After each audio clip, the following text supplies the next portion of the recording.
ભરૂચમાં ભાજપ કોંગ્રેસ આમને સામને, કોંગ્રેસ અધ્યક્ષ શક્તિસિંહ ગોહિલના આકરા પ્રહાર।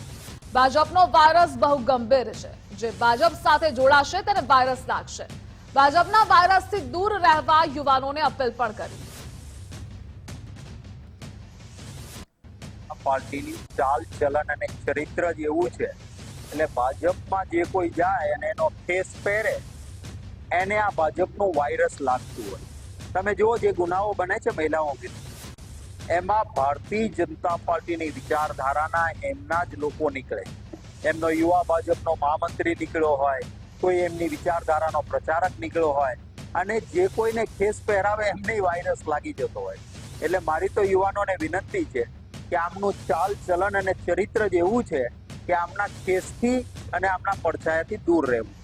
વાયરસની વાત કરું તો હું તો એમ કહું કે કોંગ્રેસ વાળાને પણ ભાજપનો વાયરસ લાગવો જોઈએ, જેથી રાષ્ટ્રીયવાદી વિચારધારામાં આવે તો આ દેશના ઘણા બધા પ્રશ્નો સોલ્વ થઈ જાય। આજે દેશ સમૃદ્ધ ભારત બનાવવા તરફ દેશના પ્રધાનમંત્રી આગળ વધી રહ્યા છે, ત્યારે સ્વાભાવિક છે કે કેટલાક લોકોને આ રાષ્ટ્રવાદી વિચારધારા નહીં ગમે, અને એમાં ખાસ કરીને વિદેશી તત્વો જે છે, વિદેશી તાકાતો જે છે, એ ભાજપની રાષ્ટ્રવાદની વિચારધારાને તોડવાના અનેક પ્રકારના પ્રયત્નો કરી રહ્યા છે। આખો મોટો દેશ છે, સંસાર છે, એટલે નાના મોટા કોઈકનો કોઈ ઘટના ઘટે એ તો એક સ્વાભાવિક છે, પણ સરકાર જે પણ પ્રકારનો કોઈ ગુનો કોઈએ પણ કર્યો હોય, કોઈ પણ હશે એમાં, એની સામે કાયદેસરની કાર્યવાહી થાય છે।